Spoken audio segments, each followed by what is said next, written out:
ಇಡೀ ಮಹಾಭಾರತದಲ್ಲಿ ಮೈಟಿಯಸ್ಟ್ ವಾರಿಯರ್ ಯಾರು ಗೊತ್ತಾ? ಅದೇ ಅರ್ಜುನ.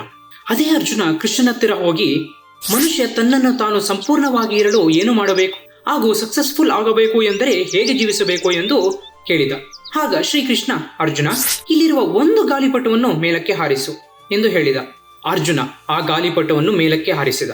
ಅದು ಮೇಲಕ್ಕೆ ಹೋಗುತ್ತಾ ಇನ್ನೂ ತುಂಬಾ ಹೈಟ್ಗೆ ಹೋಯಿತು. ಆಗ ಶ್ರೀಕೃಷ್ಣ ಆ ಗಾಳಿಪಟವನ್ನು ನೋಡಿ, ಅರ್ಜುನ, ಈ ಗಾಳಿಪಟ ತುಂಬಾನೇ ಮೇಲಕ್ಕೆ ಹೋಯಿತು ಅಲ್ವಾ ಅಂದ. ಆಗ ಅರ್ಜುನ, ಕೃಷ್ಣ, ಈ ಗಾಳಿಪಟವನ್ನು ಇನ್ನೂ ಮೇಲಕ್ಕೆ ಕಳಿಸಬೇಕಾ ಎಂದು ಅಂದನು.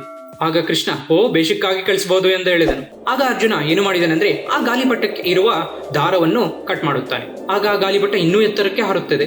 ಆದರೆ ಅದು ಒಂದು ದಿಕ್ಕಿನಲ್ಲಿ ಹಾರುತ್ತಿರಲ್ಲ, ಅತ್ತ ಇತ್ತ ಎಲ್ಲೆಲ್ಲೂ ಹಾರಾಡುತ್ತಿರುತ್ತದೆ. ಆದರೆ ಸ್ವಲ್ಪ ಸಮಯದ ನಂತರ ಅದು ನೆಲಕ್ಕೆ ಬೀಳುತ್ತದೆ. ಆಗ ಕೃಷ್ಣ, ಅರ್ಥವಾಯಿತು ಧನಂಜಯ ಎಂದು ಹೇಳಿದನು.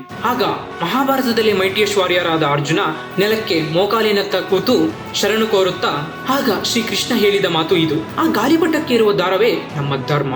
ಹೇಗೆ ಈ ದಾರ ಕಟ್ ಆಗುತ್ತೋ ಅದೇ ಮನುಷ್ಯ ತನ್ನ ಧರ್ಮವನ್ನು ಯಾವಾಗ ತಪ್ಪುತ್ತಾನೋ, ಆ ಗಾಳಿಪಟ ಹೇಗೆ ನೆಲಕ್ಕೆ ಬಿತ್ತೋ ಹಾಗೆಯೇ ಮನುಷ್ಯ ತನ್ನ ಧರ್ಮವನ್ನು ಮೀರಿದಾಗ ತಾನು ಕೂಡ ನೆಲಕ್ಕೆ ಬೀಳುತ್ತಾನೆ. ಇಂತಹ ನಮ್ಮ ಬದುಕು ಸಾಗಿಸಬೇಕಾಗುವ ಲೈನ್ ಆಫ್ ಕೋಡ್ ಏನು ಎನ್ನುವ ಎಲ್ಲಾ ವಿಷಯಗಳು ನಮ್ಮ ವೇದಗಳಲ್ಲೂ ಇವೆ.